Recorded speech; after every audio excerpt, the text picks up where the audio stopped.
Welcome to Safari Live for this sunrise safari. My name is Scott, and on camera with me this morning, I'm teamed up with Bryan. So a slight change from yesterday. James is headed out with Jeandré this morning, and hopefully they will find something soon. We are on the tracks of a male leopard, and it could be the same male leopard that was seen drinking at the Djuma waterhole last night. Thanks very much for those updates, John and Purple Rain, who informed us that they saw a leopard at around 9 p.m. last night. So he's got a huge head start on us. It's 9 hours later now, or a bit more than that, 9.5 hours later since it was seen. But it could very well be the same leopard we are tracking now. It looks like a big male, possibly Tingana, because Mvula was seen later last night feeding on a zebra that had died in Buffelshoek. We're not sure why the zebra died. It was found bloated and not a scratch on it, so possibly old age or a heart attack, who knows. But Mvula had a small snack on that zebra. That was the last update we got, so it would make sense that it's possibly another big male. And the only other male that would come into this area at the moment would probably be Tingana. So that's interesting stuff, and it ties in with the sighting we had of the Anderson male for the first time yesterday evening. What an awesome moment that was. It was brief, but we did get to see him, and it's believed that he, the Anderson male, is putting pressure on Tingana, and Tingana is now putting pressure on Mvula. Mvula being the oldest at around 10 years, Tingana at around 9, and the Anderson male at around 6 or 7. So that's great stuff. And the Anderson male, just to give you a little bit more info on him, was born in Mala Mala, and his mother was the Machipiri female, and his father was a male called Imsagwen, who I believe is no longer around. But in 2011, Imsagwen, the Anderson male's father, was mating with Shadow, a female leopard that we see now, and a female leopard that could well mate with the Anderson male in the future. So interesting stuff there, and thanks very much to all of you who sent through information on the Anderson male for us. It really is appreciated.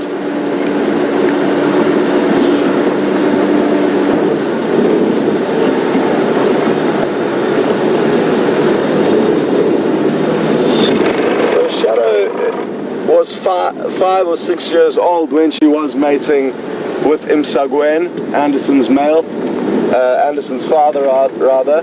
And interestingly enough, thanks to Rudolph, who sent me a message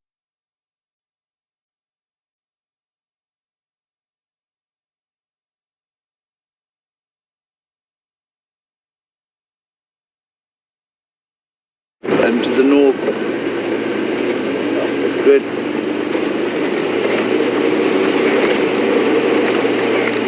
Hello everybody, hello, welcome to Jiga. It's a marvelous morning here in the Lowveld. Steel grey skies, clouds scudding over the little gaps of blue.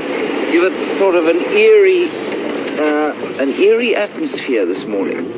There's a breeze blowing, a bit of a wind blowing, and it was blowing all night. And I'm sorry for the sudden attachment to this vehicle. I think Scott had a bit of an issue, but here you are. Welcome. My name is James. For those of you who are wondering how I've suddenly exploded onto your computer screen. On camera this morning we have Jeandré. There we go. He wasn't feeling so well yesterday, but green about the gills, but he seems to be much better today, which is excellent news indeed. You are most welcome. We were extremely blessed yesterday with a day of high action. The Anderson male, a magnificent male leopard by all accounts. The Mvula male leopard, certainly my favorite male of the area, and a lot of yours too. Some magnificent elephants and lots of general game, and a really beautiful evening with some hyena babies. So that was yesterday. Today is another day. And having been so richly blessed yesterday, I'm a little nervous that today we will see one duiker and 2 steenbok. And indeed, we have already seen that one duiker. So I hope we'll find more than just 2 steenbok in the next few hours. Please remember, love to hear from you. I continue to learn an astonishing amount every game drive from you. Hashtag Safari Live, questions@wildearth.tv. You can send us questions, you can send us comments, you can tell us anything you like. Well, within reason, of course. And that's basically all I have to tell you right now until we find something interesting. The weather is a sort of, you can see I'm not wearing gloves. It's probably about 15 or 16 degrees centigrade, and which is quite warm for the midwinter morning, obviously, but that's because of this moving cloud cover that we have. The issue being that I don't think it's going to warm up a huge amount while it's happening. So, welcome again, and on we go to find the wonders of this wilderness wonderland. Here we go. Right, we're going to go back to Scott. His signal is back, and he'll give you an update, and we'll see you just now.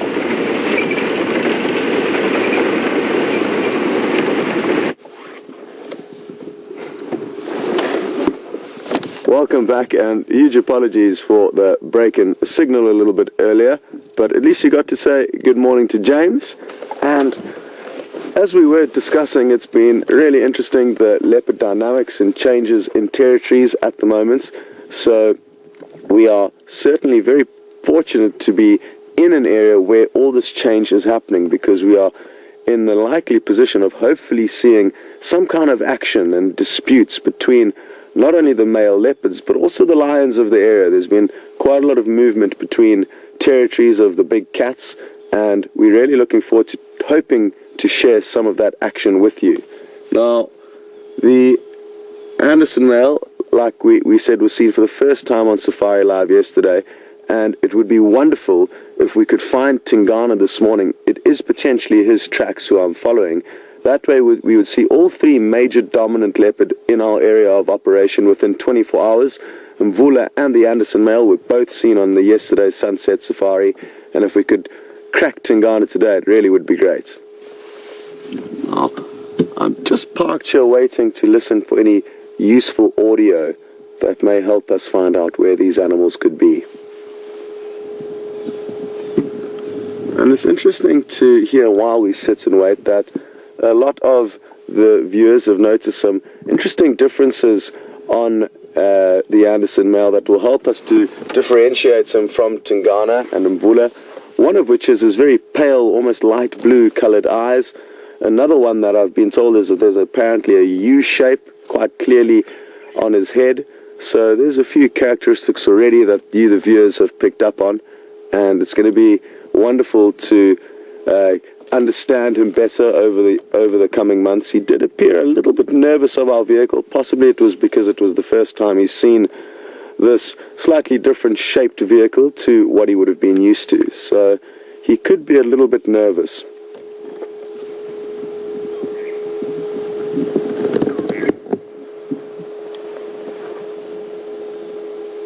Now, last night we headed out on a drive to get Nikki and Tara out of the control room for a change. So we headed out on a bit of a night drive, and we were just north of the Djuma waterhole when we heard a huge commotion unfolding, and it was actually hippos having a serious fight.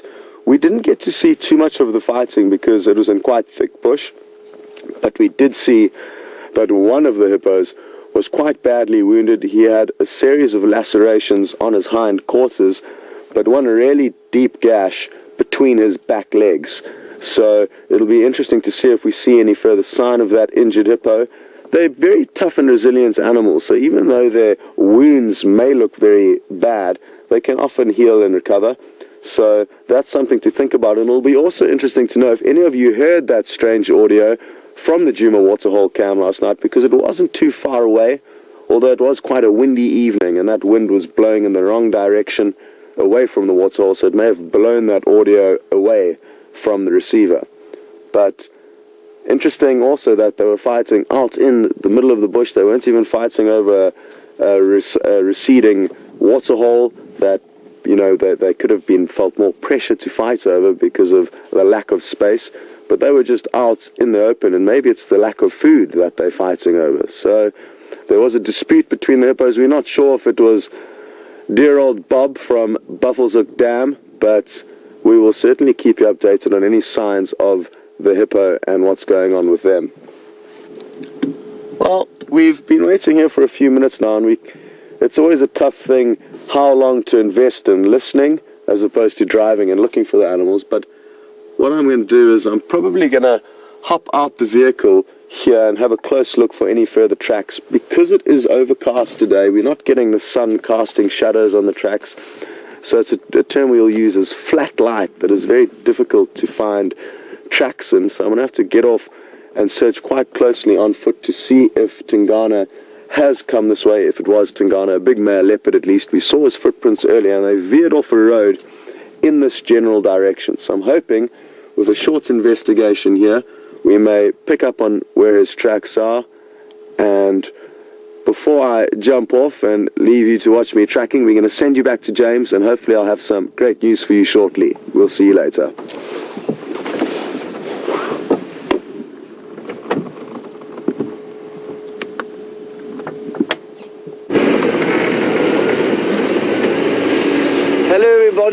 Welcome back to Jiga. So, after that extremely hurried welcome, and cut and cut back and cut to and cut from, we'll have a slightly more relaxed time this time around. We have come to the eastern boundary, and on the south of the reserve, or south of us, there are some tracks being followed.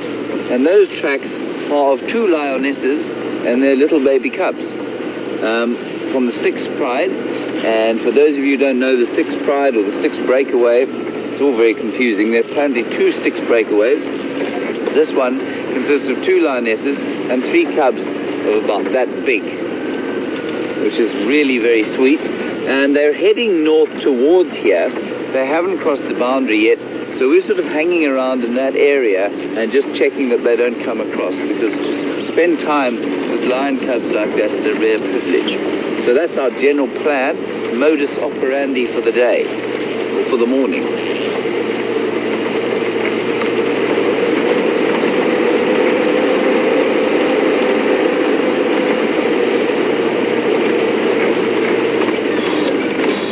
I always like to do my sort of morning listening.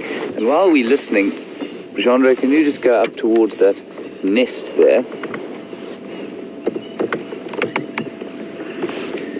Always important to sit and listen and see if you can't hear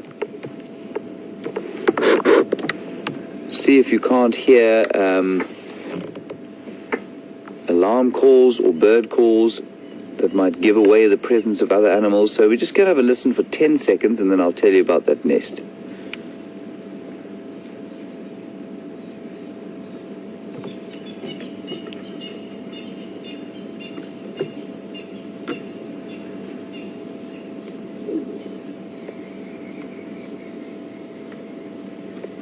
So you can hear mainly just francolins making a huge noise off doing their morning calls. Subtle winter dawn chorus that we get here with a sort of slightly ominous undertone of the scudding clouds going across the sky. In that nest there is something called a red-billed buffalo weaver's nest.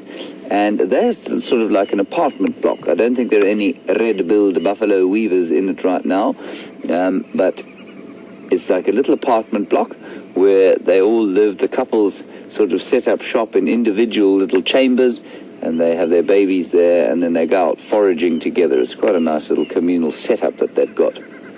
Always, as you noticed on this tree, on the northwestern side of the tree. So it's a really excellent way, if you are lost in the bushveld, like I have been on many occasions, unfortunately, then that nest is a pretty good way of getting your directions, facing northwest. It's not totally infallible, but it's a pretty good indicator. And we don't really know why that happens, but I suspect because the sun at this time of the year, for example, when it's cold, the sun is basically northwest, and so that provides warmth in the last dying embers of the day. And then in the heat of the summer, the sun moves quite a long way to the south, and so it would come from the southeast, and so perhaps that's quite a nice shady spot to be in the summer, especially when the little ones are in the nest just after breeding. So So it's quite a nice way to find your way, especially on a day like this, on a cloudy day like this, when you can't see the sky or the sun.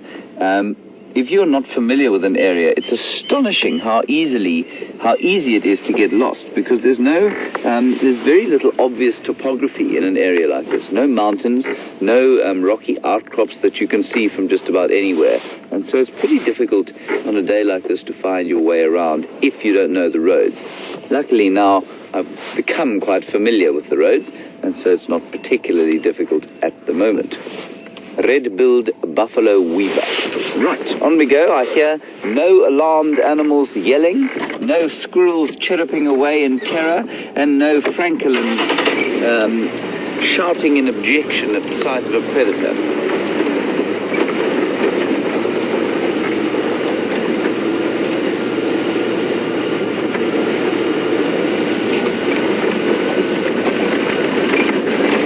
I tell you a lie, so I must come clean.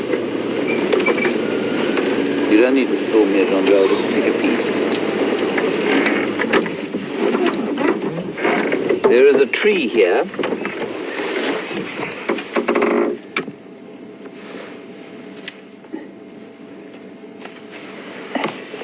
I'm going to make a terrible confession right now. This tree, I told you 2 days ago, for some of you who were there during the afternoon game drive, that this was a tree called Rus Gwenzii. Right, I'm going to put it here for you so you can have a decent look at it. And I told you Rus Gwenzii was a spiky thing, and the spikes give you a bit of, they'll irritate your skin if you're chopping it. As I put it on the dashboard there, thankfully into the glare of the setting sun, I realized that I had misidentified it, but I had gone too far down the road to make a confession at that stage. This is not a Rus Gwenzii, it's a very similar looking species, and what made me realize is that, and Jeandré, I'm going to give you a piece here so that you can tell me what you think. Just squash it up there and have a smell of it. It's got a really lovely kind of, what do you smell, Jeandré, before I say anything? Medicinal? Sort of medicinal, citrusy type smell. Did you get any citrus on it?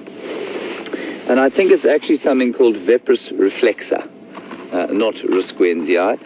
That's not a massively interesting thing, but I did need to come clean. I've had 2 sleepless nights over the fact that I told you the wrong thing about a tree. So I think that's what it is, but I'm going to take a piece and take it home and see just for sure what it might be. Lovely smell to it. Right, here we go. Now with that off my chest, I feel free. Just plug myself in again so that I may hear the sultry tones of Tara Dales and the final control.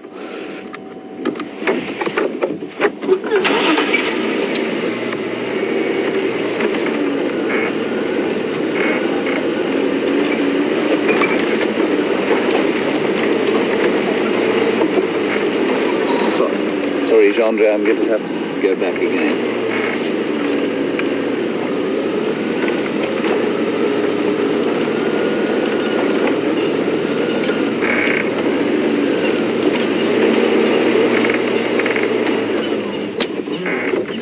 Right, now, Jeandré, can you just go over here? While I tend to like to do a few quiet things in the morning like this, just so that we can hear what's going on, I'm just going to show you a piece of dung.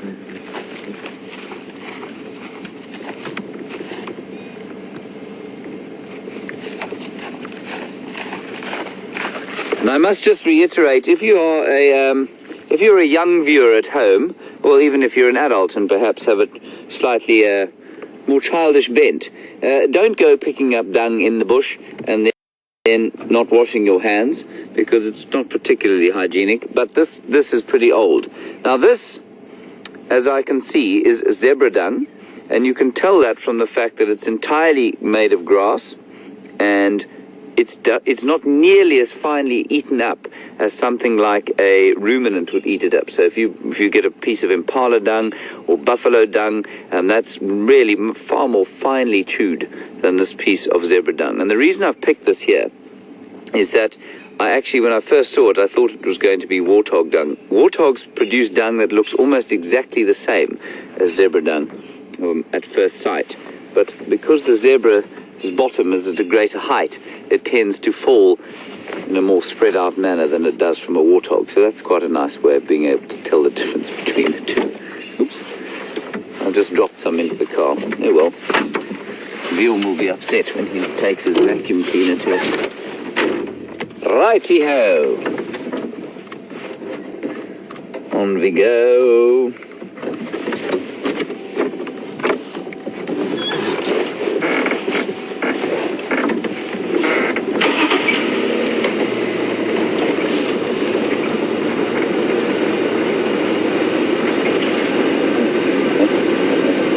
Right, I have two punishments for my lie. It wasn't really a lie, you know. It was just more a sort of light fib. Georgianne says I must sing something now, and ex-ranger in Tasmania says that I need to eat some dung. I'm going to go with the former. I think we'll have a brief song.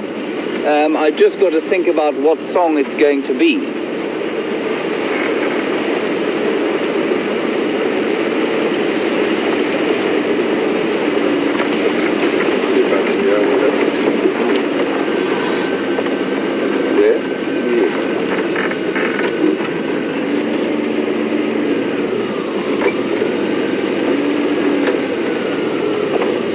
Bird over there.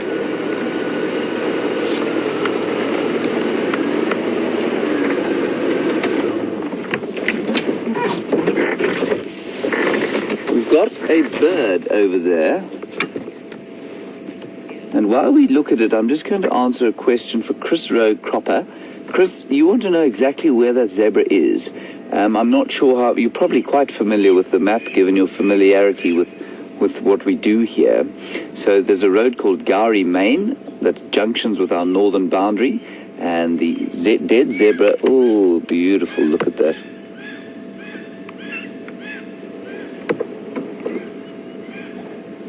It's not a batelier, you know, I don't know what that is. Beautiful, huge, eh? It wasn't, it may have been a large brown snake eagle. Anyway, Chris Rogue, so just about 100 meters north of the boundary, on the northern boundary at the junction with Gowrie Cutline, and there were some predators there. Apparently there were some hyenas. Mvula did make a slight dent on the carcass, but a very small one, and then some hyenas went there, and I know there are some guys looking at it now, but there are no lions there.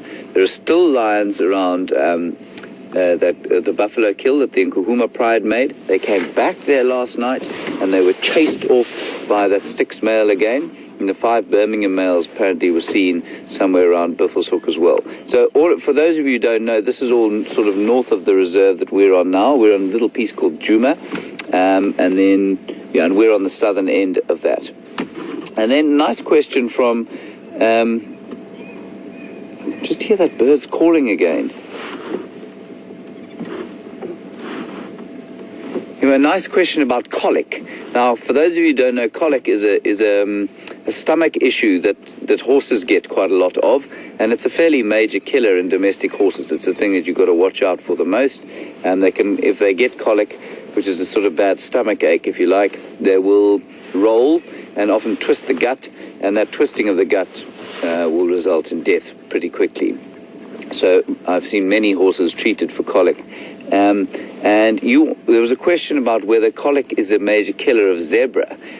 Colic isn't, as far as I know, it's not.